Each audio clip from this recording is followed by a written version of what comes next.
Noche de San Juan. Antigua Nacional 1. Kilómetro 96. Arcén derecho. Puerto de Somosierra. Un viejo camión cisterna Volvo F12 matrícula de Murcia se ha estrellado. Los bomberos y Protección Civil intentan abrir la cabina.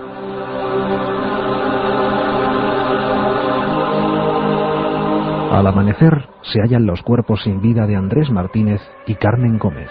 Desde un pequeño pueblo de Murcia llega una llamada que hiela la sangre de los presentes. Había un tercer pasajero, un muchacho de 9 años, hijo del matrimonio y que viajaba en el asiento central. A partir de ese instante, Juan Pedro Martínez Gómez se convierte en el niño de Somosierra, protagonista de la desaparición más extraña de Europa.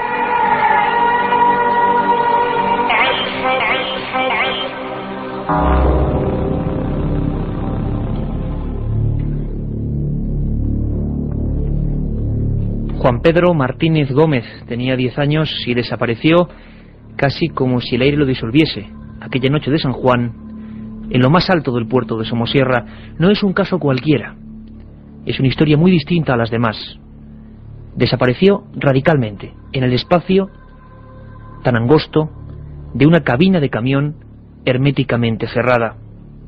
Hay un montón de enigmas en torno a este caso y a otros muchos casos que podríamos llamarles desapariciones extremas, insólitas, cuando llegan a un nivel en el que la Guardia Civil, la policía incluso, se siente sorprendida ante los hechos. Juan Pedro Martínez no dejó una sola huella, una gota de sangre, un solo cabello, absolutamente nada dentro de la cabina del camión Volvo F12. Y veremos hoy en esta investigación que reabrimos de nuevo cómo hubo gente que siguió todo aquel viaje, un viaje que empezaba en Murcia, esa noche de 1986, muy cerquita de una pedanía llamada Los Cánovas, y que iba a terminar, felizmente, en Bilbao. Un camión cisterna lleno de ácido sulfúrico Oleum al 96%, y Andrés Martínez y Carmen Gómez, el camionero, ella la madre de Juan Pedro. Juan Pedro tenía un viejo sueño. Había aprobado el curso de EGB y quería ver las vacas pastando en el monte. Él nunca lo había visto en Murcia. Aprovechando ese viaje hacia Bilbao, un viaje largo, un viaje cansino, se decidió a tomar parte.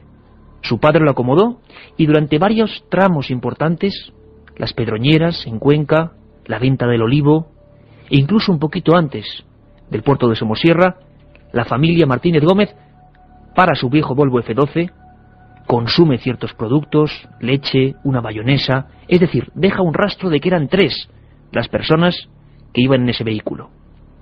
Al ascender por ese puerto de Somosierra, quizá muchos recuerden la tortuosa Nacional 1 antiguamente, ocurre algo que nadie hasta hoy, 15 años después, ha logrado saber qué es.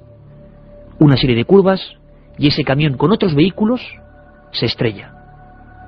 Unos minutos después, Protección Civil, al mando de don Rafael Noja, llegan al lugar de los hechos. La cabina está herméticamente cerrada y los 2 cuerpos del camionero y su mujer yacen sin un rastro de vida. Una llamada produce realmente miedo en todas las personas que están allí. Había un tercer pasajero, Juan Pedro Martínez Gómez, el niño de Somosierra. Yo quiero agradecer personalmente, hoy en Milenio 3, en este nuestro tercer programa, en esta tercera investigación en vivo, la presencia de una persona que es María Legaz Jiménez. Es la abuela de Juan Pedro Martínez. Y nos hace ilusión que esté con nosotros porque desde luego desde aquí lo que queremos es volver a hablar del tema. Que cientos de miles de personas vuelvan a saber de esta historia que no se puede olvidar. Doña María Legaz, buenas noches. Buenas noches. Sabemos que estará emocionada, que recordar esta historia mucho. Es tremendo.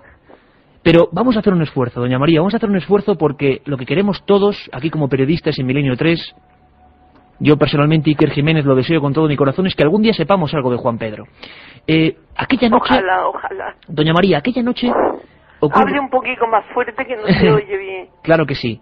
Vamos a ver si nuestros técnicos pueden poner a doña María un poquito más fuerte el retorno. Doña María, le decía que aquella noche hay una noticia tremenda. El camión se ha estrellado ¿Qué ocurre? ¿Ustedes llaman allí? ¿Cómo se enteran de la tragedia? Mire, ellos salieron el día de San Juan en la tarde. Y a otro día por la mañana fue cuando tuvimos la noticia de que el camión se había estrellado. Yo no me enteré desde que no lleguemos allí al sitio. La Guardia Civil y todo el mundo ignoraba de que él fuera en el accidente porque allí no estaba, el niño no estaba. Claro, hasta ese momento, doña María... Él sí que iba con su padre y su madre. Él iba además, según parece, en la mitad, entre ellos dos, en la cabina del camión. Él iba con ellos en la cabina del camión. ¿Y qué? Él no se pudo quedar en ningún familiar ni amigos que la Guardia Civil sospechaba. Y aquí hasta vinieron a investigarnos a nosotros porque no creían en ello. Creían que lo teníamos aquí recogido. Ojalá.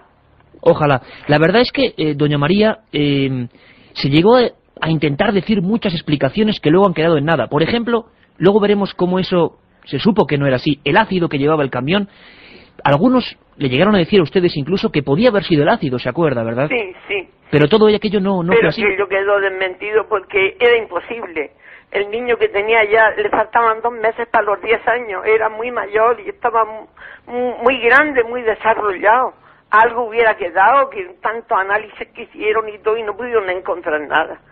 Doña María, en este tiempo tan largo, que sabemos que es largo y es sufrido, y aquí como periodistas, lo repito, queremos que se vuelva a hablar del tema y que cualquier persona, por favor, si sabe algo, si ha escuchado algo, si puede saber parte de la verdad, nos llame aquí a la cadena SER.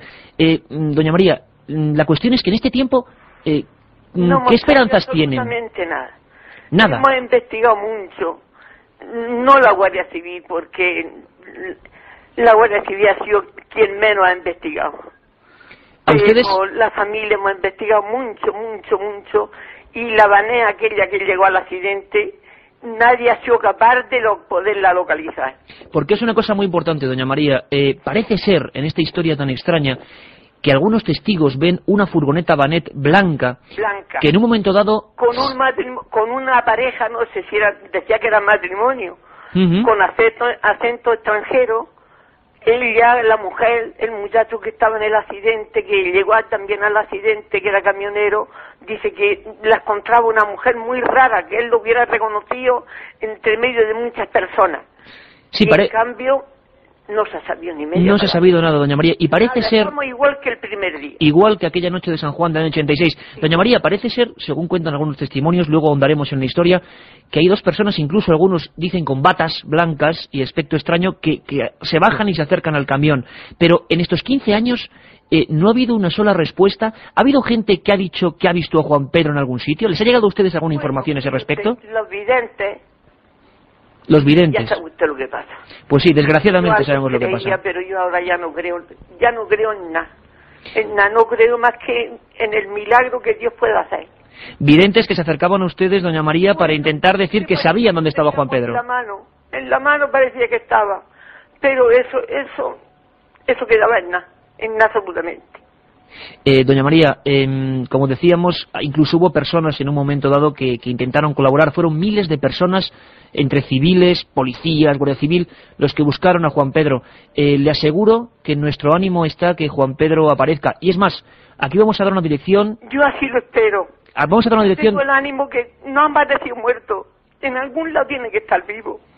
¿Usted cree que tiene que estar vivo en algún sitio, creo verdad? Que tiene que estar vivo. Que tarde o temprano tiene que venir. Doña María, simplemente queríamos saber su testimonio. Es fundamental que este programa empezase con la historia de la propia familia de Juan Pedro Martínez Gómez y de las personas como la abuela, como doña María Legal Jiménez, que fue la que llamó y la que dijo, hay un tercer pasajero. Y luego hay un montón de enigmas en torno a esta historia. Le aseguro que todo el equipo que estamos aquí de Milenio 3 vamos a hacer lo posible, al menos por difundir esta historia, al menos porque se sepa algo más. Si ustedes saben algo de Juan Pedro Martínez Gómez o del tema que íbamos a hablar o de las personas que iban a salir aquí en Milenio 3, no lo duden, tenemos un correo electrónico, estamos recibiendo centenares de mails. En este caso no solo queremos temas, no solo queremos sugerencias, queremos vuestra ayuda, sinceramente. milenio3 milenio3@cadenaser.com, milenio3@cadenaser.com. Sabemos que en estos primeros 15 minutos todo el pueblo de Los Cánovas, esa pedanía murciana, les escuchaba muchísima gente y estamos con ellos. Esa pedanía donde todavía hay un sepulcro vacío al que nunca le faltan las flores, esperando que algún día, vivo o muerto, vuelva Juan Pedro Martínez Gómez, el niño de Somosierra, el niño del enigma, aparentemente disuelto en el aire. Ahora empezamos y reabrimos esta investigación.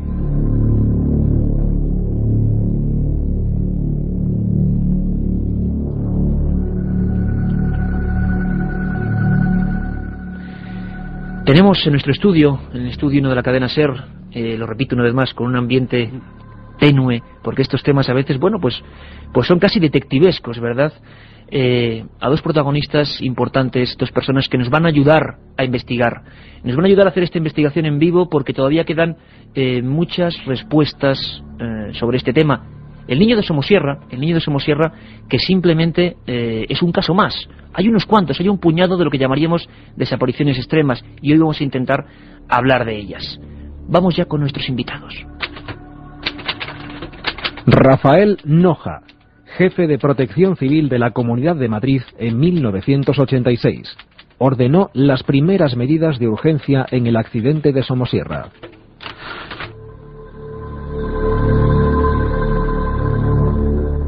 Don Rafael Noja es una persona que yo tuve el placer de entrevistar en varias ocasiones, investigando este asunto, siguiendo la pista del niño de Somosierra.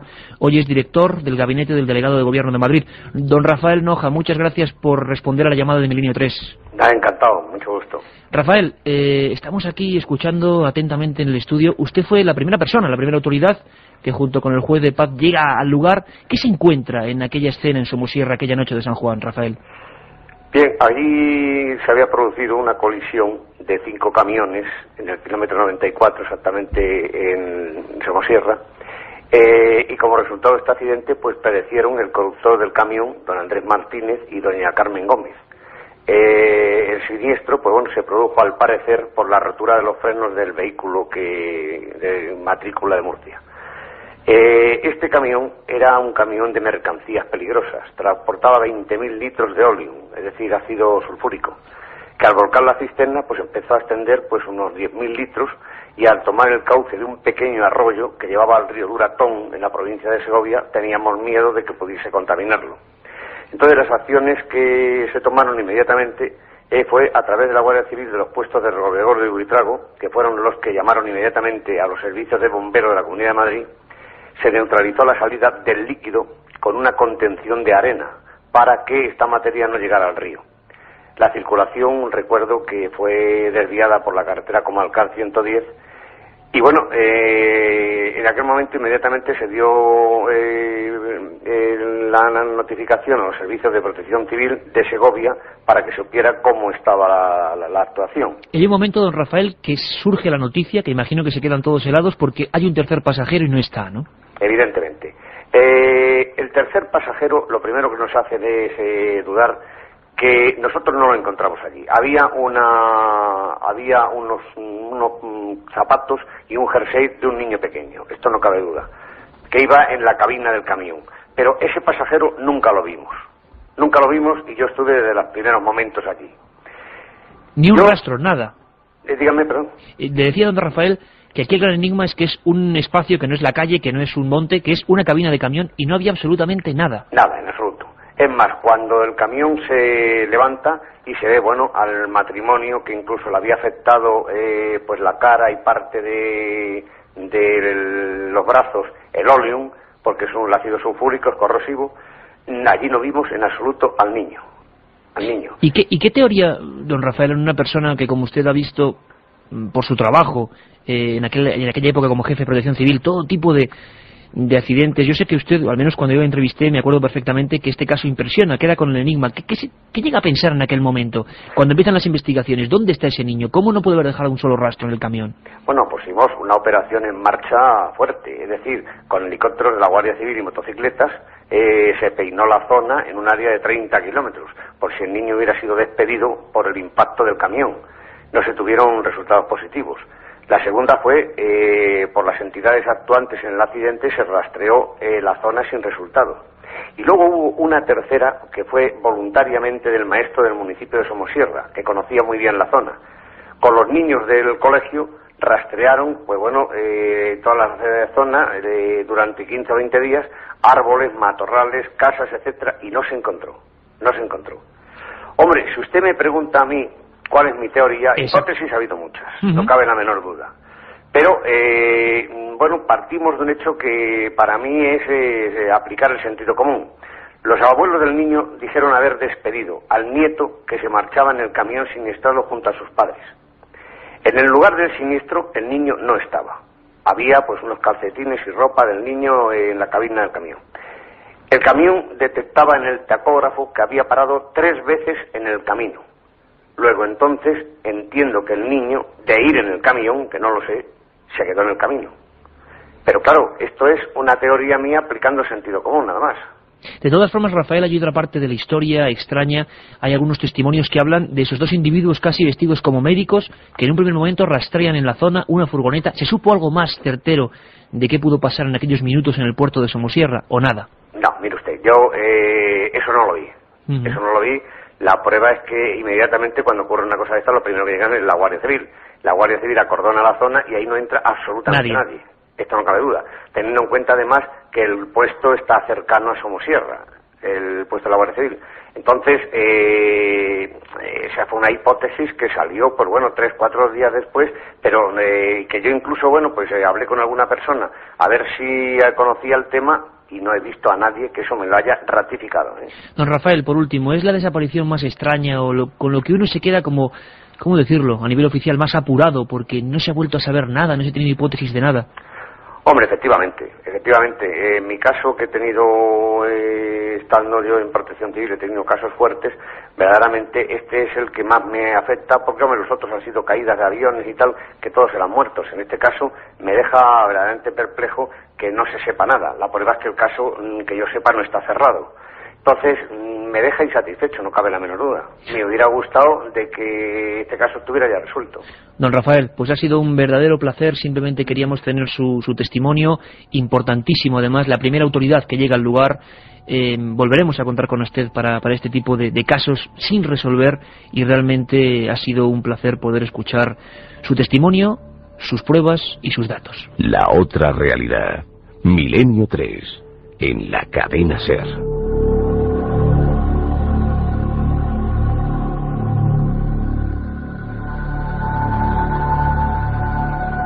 El caso del niño de Somosierra, Juan Pedro Martínez Gómez, aparentemente absolvido por la nada. Oíamos a Rafael Noja y a las autoridades investigadoras y, bueno, un caso sin parangón. Vamos a analizarlo hoy, esta noche, en este estudio, con nuestros expertos. José María Seara, portavoz de la Policía Nacional, experto y encargado de las investigaciones sobre desapariciones ocurridas en España.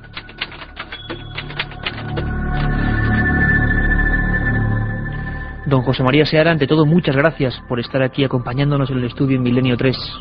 Gracias a ustedes. Yo vi que tomaba notas, que con su oficio, evidentemente, y con el alma de investigadores que tenemos todos.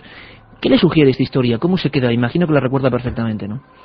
Sí, la recuerdo. Al principio quiero hacer constar que esta es una historia o un hecho, un suceso que tuvo competencia desde el primer momento la Guardia Civil por el lugar donde se produjo, en el puerto de Somosierra, y por el territorio, por sus propias competencias. En cualquier caso, es un auténtico enigma, un misterio, es uno de los casos más difíciles que yo he conocido, por una serie de variables o hipótesis que se pueden manejar en la investigación, y que al final no puede cerrarse el círculo que podríamos denominar concéntrico respecto a todas las investigaciones practicadas, porque en suma los padres que fueron en última instancia o que serían en última instancia los que pudieran dar una serie de datos para resolver este caso, o por lo menos para buscar cuál era el móvil de la desaparición de este niño, por qué se produjo, pues tampoco pueden aportar nada ya que fallecieron en el accidente. Entonces, constituye un auténtico misterio y yo simplemente puedo hablar desde mi conocimiento superficial del tema y desde lo que he escuchado y de lo que he visto a través del banco de datos que maneja la Dirección General de la Policía a través del grupo de desaparecidos.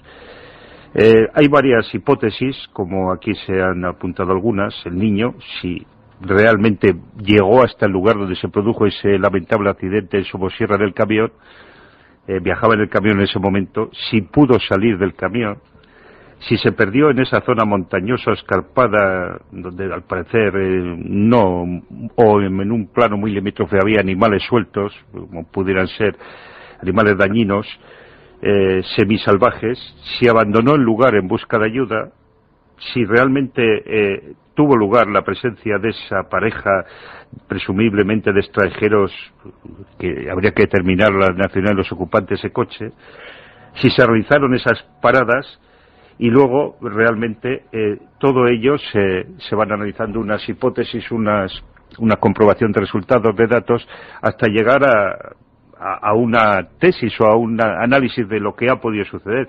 Yo francamente repito, aunque esto lo conozco superficialmente, pues es algo que no cuadra. Lo que está mencionando José María, y quizás es que no es normal. Es decir, usted ha investigado en muchísimos casos sobre desapariciones, pero este se sale un poco de la norma, como hay otros, porque tampoco es tan raro desaparecer en un lugar como es la cabina de un camión, si es que estaba allí. Luego veremos testimonios de gente que lo vio a apenas 100 metros, el niño montado en el camión, como es el caso de las personas de las gasolineras, que vamos a tener aquí los cortes de ellos. Pero en el mundo de las desapariciones este caso no es lo típico, no es lo normal. Se suelen resolver la mayoría de desapariciones, se suele encontrar el cadáver, don José María.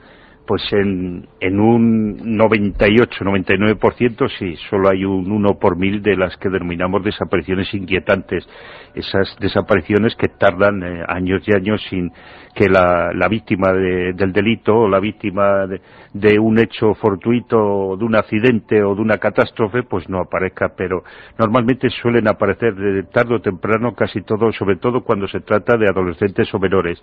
Este es un caso, repito, muy peculiar y muy complejo, y que yo no me atrevo tampoco a pronunciarme realmente sobre todas estas hipótesis que se han formulado y sobre una investigación concreta ya, es decir, una solución a todos estos tipos de enigmas, ¿no?, a este tipo de misterios.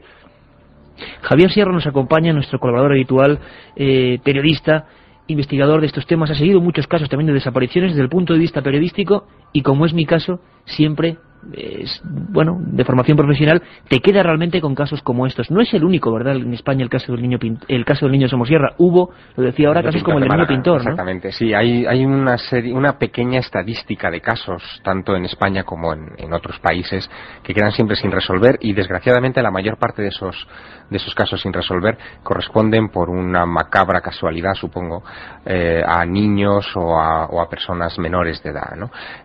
Hay una cosa en cualquier caso de este asunto que nos ocupa esta noche, que yo creo que es especialmente interesante de reflexionar sobre ella. Si el niño pintor, como sospecha María Legaz, la abuela, el niño de Somosierra, estuviera todavía hoy vivo, hoy tendría aproximadamente unos 26, 27 años. Uh-huh. La policía tiene hoy medios científicos para reconstruir lo que sería la evolución del rostro, se puede hacer digitalmente, la evolución del rostro que este niño tendría en la actualidad, que ya sería una persona perfectamente adulta. Se ha hecho esto, se ha buscado, hay algún tipo de intentona en ese sentido, se ha puesto en manos de la Interpol por si acaso está más allá de nuestras fronteras. Sí, efectivamente, no solo este caso, sino todos los que existen o que se encuadran dentro de esas denominaciones que yo hacía antes de desapariciones inquietantes. Se hace no solo un retrato robot, sino una serie de pruebas biológicas, se aportan todos los datos que se tenían de los posibles desaparecidos, se ha analizado y a través de ese banco se remiten todas las investigaciones practicadas hasta ese momento, con todas las hipótesis que se pudieran haber formulado con respecto a este tipo de hecho cuando se produjo la desaparición. Y indudablemente yo estoy de acuerdo que después de cumplir este periodo de tiempo tan prolongado, incluso este niño tiene que tener, con 10 años una persona todavía no ha desarrollado suficientemente sus capacidades volitivas, sus capacidades intelectuales, otra serie de capacidades, ¿no? Pero yo creo que sí que tiene unos recuerdos de infancia o debía de tener unos recuerdos de infancia o unos recuerdos tanto remotos como próximos que en un momento determinado le hicieran recordar ciertos aspectos de su vida anterior. Entonces eso es lo que también me ha llamado a mí la atención, que después del tiempo transcurrido, si este niño realmente fue raptado, fue tomado por otra serie de personas o abandonó el lugar y apareció en otro lugar diferente. Si a través de toda la cooperación y colaboración internacional que ha habido no se ha podido determinar un lugar específico donde pueda estar, es lo que también me llama a mí la atención. Hubo un tiempo que España entera se empapeló con un cartel tan dramático como lo son todos los desaparecidos, que decía: se busca a Juan Pedro Martínez. Él aparecía vestido de primera comunión. Yo les puedo decir a todos los oyentes de Milenio 3, repito el mail que tenemos para la comunicación, que están llegando un montón de mensajes para nuestros invitados: milenio3@cadenaser.com, milenio3@cadenaser.com. Es una experiencia sobrecogedora a veces acudir a los archivos de la Policía Nacional, de la Guardia Civil, y observar los rostros, las caras de estas personas, como decía don José María Seara, desapariciones inquietantes, fuera de lo normal, donde muchas hipótesis son posibles. A mí me gustaría abrir esta investigación como caso tipo, el más extraño. En su día se habló del caso más extraño de Europa, porque hay todavía muchos más enigmas. Es decir, ese camión va en el amanecer, van los dos padres, va el niño en medio, y el enigma es que, como decíamos antes, mucha gente va viéndolos en ese camino. Uno de ellos, la última persona que vio al padre, al niño en medio y a la madre cerrados en la cabina del camión a apenas unos metros del lugar del incidente, es Felipe Alhambra. Felipe Alhambra era camarero del mesón donde esa gente se paró a tomar el último refrigerio, podíamos decir. Escuchamos este corte de voz de Felipe Alhambra. El hombre pide un café solo para él, un vaso de leche con una bayonesa para el niño y un café con leche para la señora. Se lo tomaron y se marcharon. Nada más marcharse en el momento, yo vi que salía una cisterna, o sea, un camión cisterna. Él vio perfectamente cómo en ese Volvo F12 matrícula de Murcia se metían las tres personas. Luego ocurría ese extraño accidente y yo no había niño por ningún lado. Escuchen antes, por favor, también a Juan García Torres, juez de paz de Somosierra, junto con Rafael Noja, una de las primeras personas que llega al lugar, porque se quedó realmente impresionado, y sigue impresionado 15 años después, porque, como nos dice, no había ni una sola uña, una gota de sangre, un pelo, algo que tendría que haber dejado rastro después de ese accidente. Escuchamos a don Juan García Torres. Que yo era dantesco. Aparte de la reacción de la ciudad, eran explosiones continuas, daba la sensación de que estaban ametrallando, porque era un constante explosiones del ácido con el agua. Era muy desagradable. Empiezan a llegar los familiares que empiezan a preguntar por el niño. Y entonces tomamos conciencia de que hay una tercera persona que no aparece y hay que buscarla. Y se empieza a buscar. Se buscó por todos los sitios, la Guardia Civil y toda la gente de aquí de la zona que yo pude reclutar para rastrear la zona, y se rastreó de arriba abajo y no se encontró absolutamente nada. Yo recuerdo al médico forense que me decía: Juan, simplemente con que me aparezca una uña ya es suficiente para certificar que aquí ha habido algo, pero no apareció nada. No apareció ni una sola uña, y don José María Seara asentía en ese momento. Cualquier prueba hubiera sido ya básica para darlo como desaparecido, para empezar la investigación, pero es que no apareció nada. ¿Qué ocurre en estos casos? Cualquier muestra orgánica demuestra que el niño estaba allí, ¿no?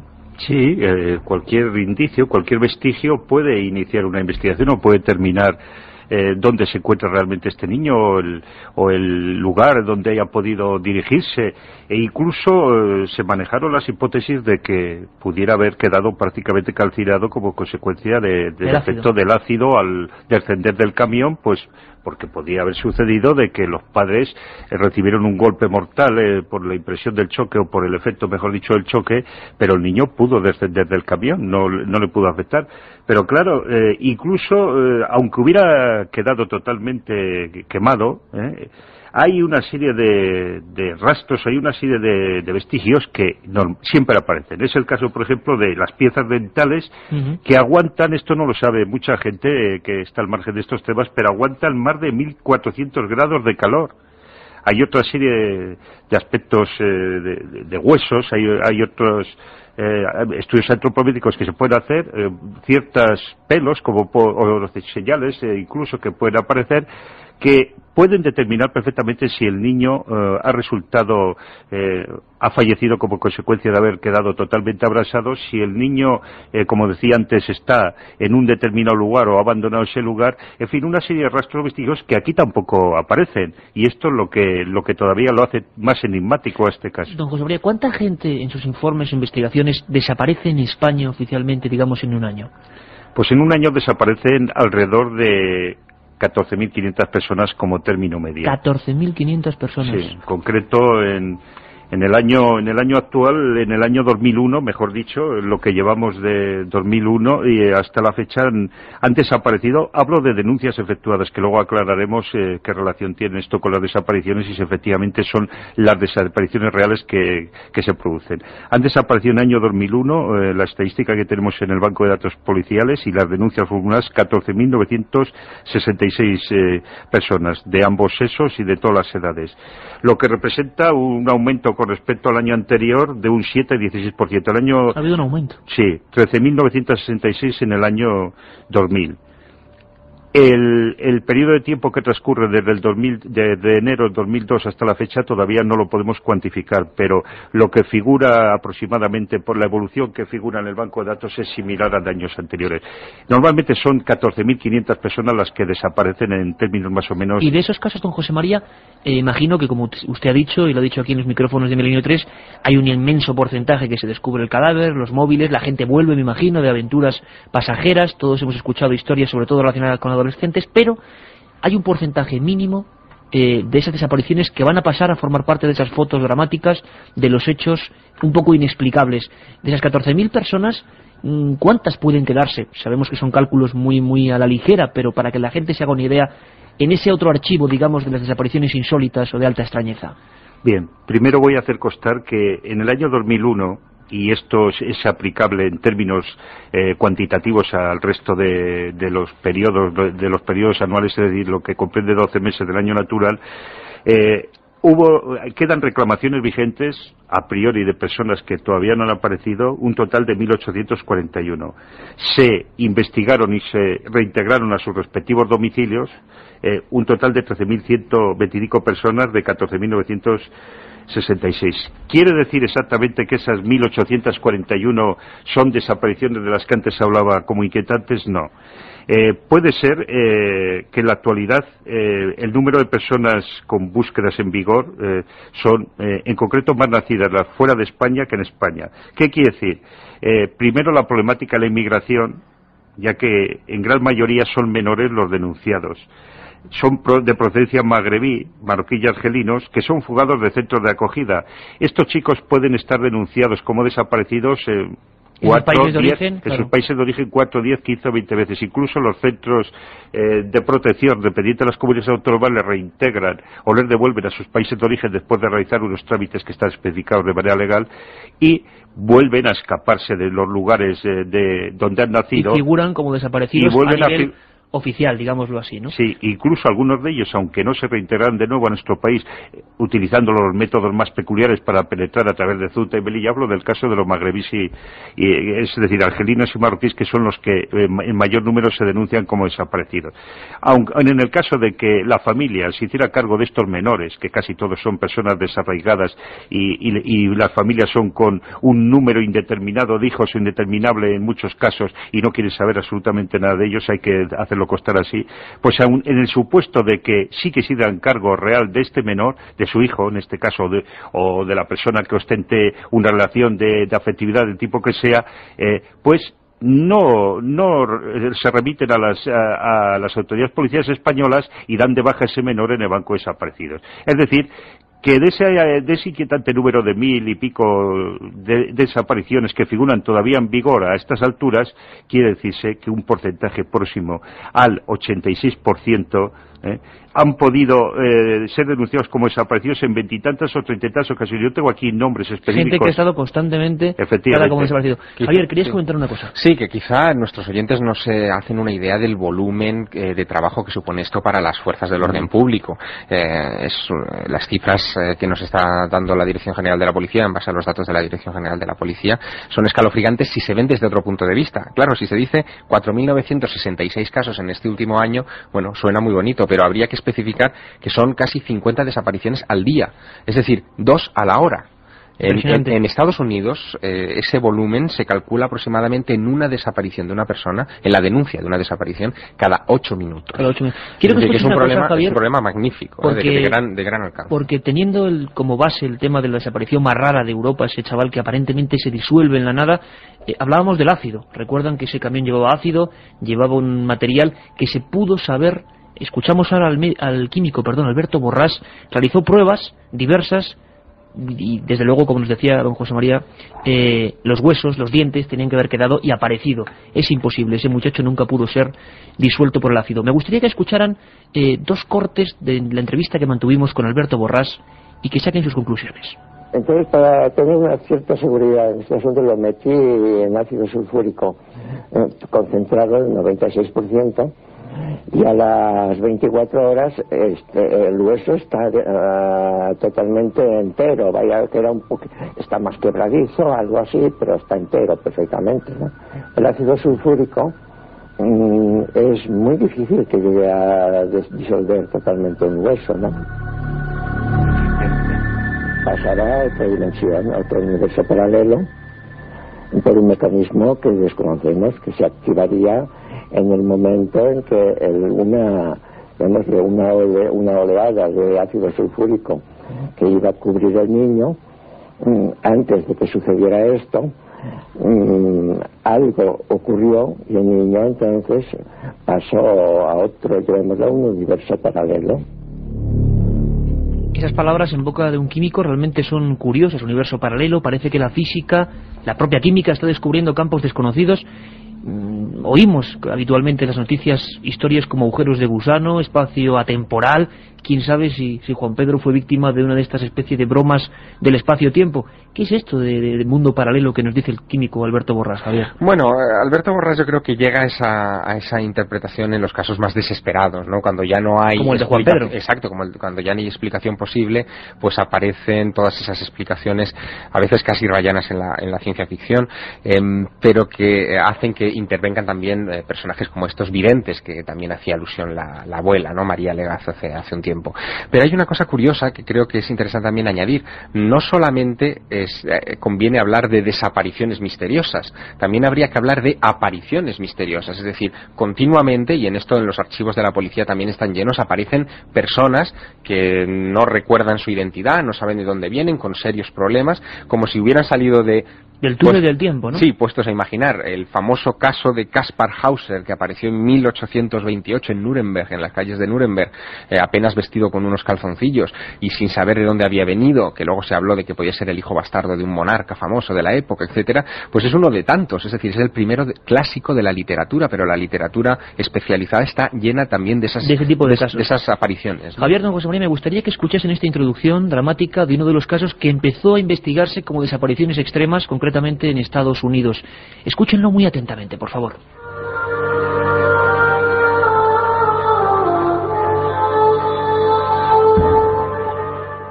Se encontraron 28 huellas. Solo 28 huellas y el cubo de metal que Oliver Larch, de 11 años, había dejado sobre la nieve. Todo el pueblo de South Bend, en Indiana, lo buscó durante la noche del 24 de diciembre de 1890.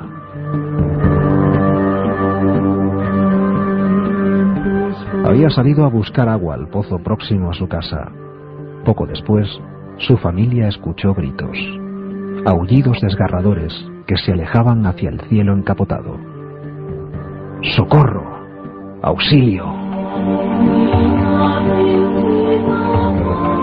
La investigación policial dura más de 10 años. En la nieve fresca no había nada extraño, nadie se había aproximado. Oliver, sencillamente, había sido absorbido por la nada.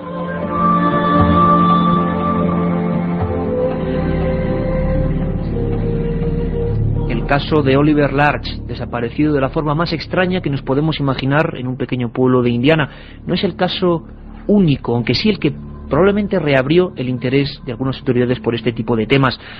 Hablaremos mucho más y le aseguro que en programas sucesivos podremos plantear el tema de los desaparecidos en general, pero tenemos al otro lado del teléfono a un reportero brasileño, un periodista de investigación auténtico que pudo seguir, y espero que nos haga una crónica breve pero aterradora, porque el caso así lo fue, de uno de los casos que en Brasil más desconcertó a la policía brasileña y que realmente parece digno de la ciencia ficción, pero ocurrió con nombres y apellidos, el caso de Rivalino Mafra da Silva. Pablo Villarrubia Mauso, reportero brasileño, ¿qué ocurrió con este hombre? Pues buenas noches, muy buenas noches, y os cuento un poco sobre el misterio del caso de Rivalino Mafra, ocurrido en agosto del año 1962, cuando en el estado de Minas Gerais, en Brasil, que es un estado ya por excelencia muy importante en relación a apariciones de ovnis, una persona, Rivalino Mafra, que era un buscador de oro, un campesino también de la ciudad de Diamantina, se vivía a las afueras de esa ciudad colonial portuguesa. Este hombre se levanta y su hijo es el primero que sale de su choza, de su humilde casa que habitaba ahí en los campos de Minas Gerais, y ve en el suelo dos esferas, dos objetos que el niño este de 12 años en aquel momento, comparaba a un tatuzinho, o sea, a armadillos, como se dice en castellano, en esos mamíferos pequeños. Uno de ellos era totalmente negro y el otro objeto, la otra esfera de unos 40 centímetros de diámetro aproximadamente, era blanca y negra. Estos dos objetos parece que se movimentaban por el suelo, poseían un pequeño apéndice de unos 2 centímetros y eran aplastados, tenían una forma aplastada. Entonces el niño, asustado, llama a su padre y Rivalino Mafra, este hombre se acerca a la puerta de la casa y a una distancia de aproximadamente unos 2 metros de la puerta, este hombre avanza y estos dos objetos empiezan a moverse y a girar en torno de él. Al cabo de 5 segundos aproximadamente, el tiempo que calculó uno de los investigadores de aquella época, Walter Willer, un alemán muy metódico en este tipo de investigaciones, este hombre, Rivalino Mafra, se desvanece en pleno aire, desaparece completamente, y el niño, totalmente aterrado, llama a sus 2 hermanos y van a una vecina a avisarles lo que le había pasado al padre. El padre, nunca más volvió a aparecer. La policía hace una serie de pesquisas, de investigaciones bastante intensas en ese lugar. Varias personas comparecen, el niño incluso es interrogado por la misma policía, después por psicólogos y psiquiatras, y no consiguen determinar ninguna incoherencia en el relato de este niño. Como digo, Rivalino Mafra nunca más apareció desde aquel triste y trágico agosto de 1962. Era un hombre que no poseía enemigos, no tenía ningún problema personal con nadie en aquella región, una región relativamente o bastante tranquila entonces en 62. Y es un gran misterio porque 2 días antes de la desaparición de Rivalino Mafra se habían visto una gran cantidad de esferas luminosas y algunos objetos en forma de disco sobrevolando las sierras de Diamantina. Pablo, muchísimas gracias por tu información. Don José María, para concluir, hay casos tan extraños como estos, la policía investiga de vez en cuando estas historias y muy pocas veces sabemos la solución concreta a estos hechos, ¿no? Bueno, estos son ya fenómenos paranormales o parapsicológicos que yo no me atrevería a entrar mucho en ellos, primero porque no creo realmente en este tipo de fenómenos, ¿no? Comprendo que puede tener incluso hasta una base científica, pero la policía tiene que basarse en unas hipótesis, en unos hechos objetivos, esa es la realidad, y en base a eso tiene que investigar.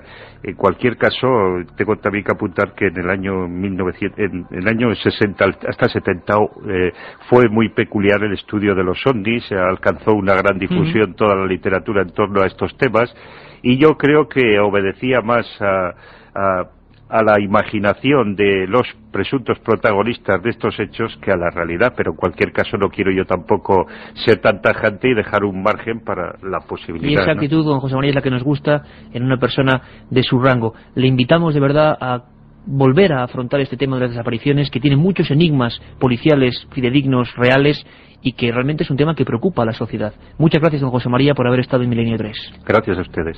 Don Javier. Nos quedan muchas cosas de las que hablar. Por ejemplo, casos de desapariciones, no ya en carretera, no ya de personas en medio de una plaza pública, como el caso del niño pintor de Málaga, sino desapariciones, por ejemplo, de aviadores en pleno vuelo, con su aparato incluido, o de embarcaciones en los diversos océanos del mundo, que hoy en día son fáciles de rastrear gracias a los sistemas GPS, pero que siguen dando problemas a la hora de explicar muchos de esos incidentes. Uno de los casos que se está investigando, por ejemplo, increíble, es el autor del Principito, que desapareció a bordo de su avión hace ya muchos años, y que todavía Saint-Exupéry, y que todavía se está rastreando ese avión en el fondo del Mediterráneo. Casos increíbles, historias que a veces trascienden de lo normal, historias realmente dramáticas y que tienen nombres y apellidos, historias concretas, no son ficción, son personas que desaparecieron radicalmente un día concreto, y que realmente no hemos vuelto a saber absolutamente nada de ellas. Juan Pedro Martínez, 1986. David Guerrero, 1987. Juan Peregrín Blanco, 1981. Juan José Sánchez Barco, 1995. Una lista interminable de personas de las que no hemos vuelto a saber nada. Esperamos desde Milenio 3 que cualquier información arroje luz, arroje una pista. Personas, nombres, apellidos, fechas que forman parte de ese archivo extraño, como aquí lo hemos hablado, de las desapariciones insólitas. Esperamos para todas ellas, de corazón, una solución. De momento, tristemente, desgraciadamente, son parte del enigma. Como enigmas ha habido muchos, historias relacionadas con la ciencia, la arqueología, los descubrimientos. Esta semana ha sido pródiga en hechos de la astronomía, descubrimientos asombrosos. Tenemos un poquito de todo ello en ese informativo que Carmen Porter y Carlos Barroso realizan para Milenio 3 cada semana.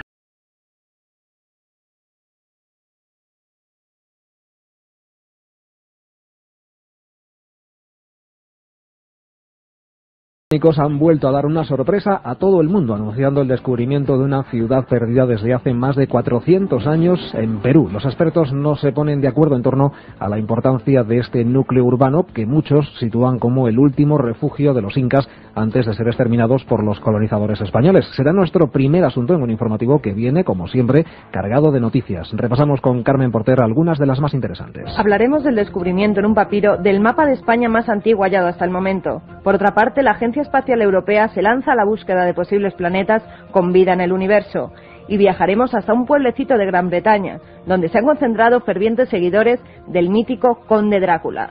Y empezamos en Perú. Cotacoca, así se llama la ciudad perdida descubierta en ese país sudamericano a solo 50 kilómetros del Machu Picchu, y que podría suponer un importante hallazgo histórico. Todavía es pronto para afirmaciones rotundas, pero la investigación continúa y seguro que deparará grandes sorpresas. La crónica con la corresponsal de la cadena SER, María José Ajejas. Ubicado en el fondo de un profundo valle de la región de Vilcabamba, el asentamiento de Cotacoca ha estado escondido durante más de 4 siglos. Ahora, un equipo de científicos de Gran Bretaña y Estados Unidos lo ha devuelto a la luz tras abrirse paso hasta él por la espesura de la selva en un viaje de 5 días en mula. Cotacoca es un poblado con más de 30 estructuras o edificios construidos alrededor de una plaza central. La dimensión del descubrimiento es todavía objeto de dudas.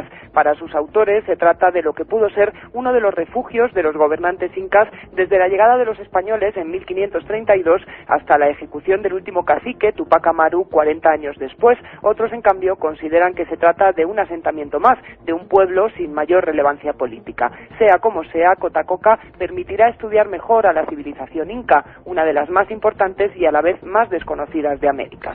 Continúan los estudios para aclarar uno de los grandes misterios de todos los tiempos, el origen del ser humano. Según uno de los últimos análisis publicado en la revista Proceedings, se han encontrado rasgos comunes entre un primate con 33 millones de años de antigüedad y los actuales seres humanos. Carmen. El hallazgo realizado por investigadores de las universidades de Duke y Washington posee importantes implicaciones para el conocimiento de la evolución humana. Gracias a las tomografías computerizadas de 3 cráneos de fósiles, los autores descubrieron que el primate tenía senos paranasales similares a los de los humanos modernos. Los resultados echan por tierra la hipótesis de que fueron los proconsúlidos, un grupo de primates que vivieron hace 20 millones de años, los primeros ancestros de los seres humanos. Y seguimos aún con investigaciones interesantes, porque un científico alemán ha analizado un papiro del siglo I a.C. con el mapa de España más antiguo. Los arqueólogos gallegos habían depositado grandes esperanzas en el hallazgo, porque en el mapa aparece un gran río y varias ciudades, una de ellas identificada en principio como Vigo. De momento, todas las posibilidades están abiertas. Desde Radio Galicia, informa Gonzalo Cortizo. Los arqueólogos tendrán que esperar a otra ocasión para echar luz sobre la procedencia de algunos topónimos gallegos. El descubrimiento del mapa no ha ofrecido las pistas esperadas y Galicia asume que el problema de su toponimia viene dado por la falta de definición en las fuentes consultadas. Una de ellas, el itinerario de Antónimo, no consigue situar con certeza algunas de las que ahora son las principales ciudades de esta comunidad autónoma. Uno de los ejemplos es el de Vicu Espacorum, identificada inicialmente como la moderna ciudad de Vigo. Hoy en día pocos expertos mantienen esa teoría al considerar que Espacorum denomina a la tribu de los pacoros que habitó en la costa sur de la provincia de A Coruña. Algo parecido a lo de Vigo ocurre con la famosa Brigantium, nombre que inicialmente se asociaba a la raíz celta briga, que significa ciudad.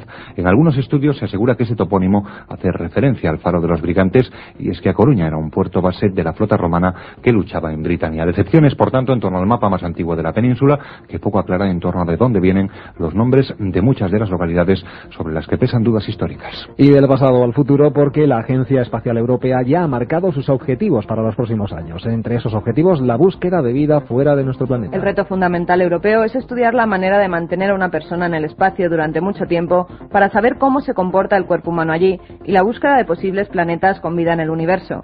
Que España se apunte a la investigación de otros planetas nos da muchas más posibilidades de tener conocimientos de primera mano y crear proyectos como el de regenerar el aire y el agua en la Estación Espacial Internacional. Y aún no hemos terminado, hay otras noticias también interesantes que les contamos ya de forma breve.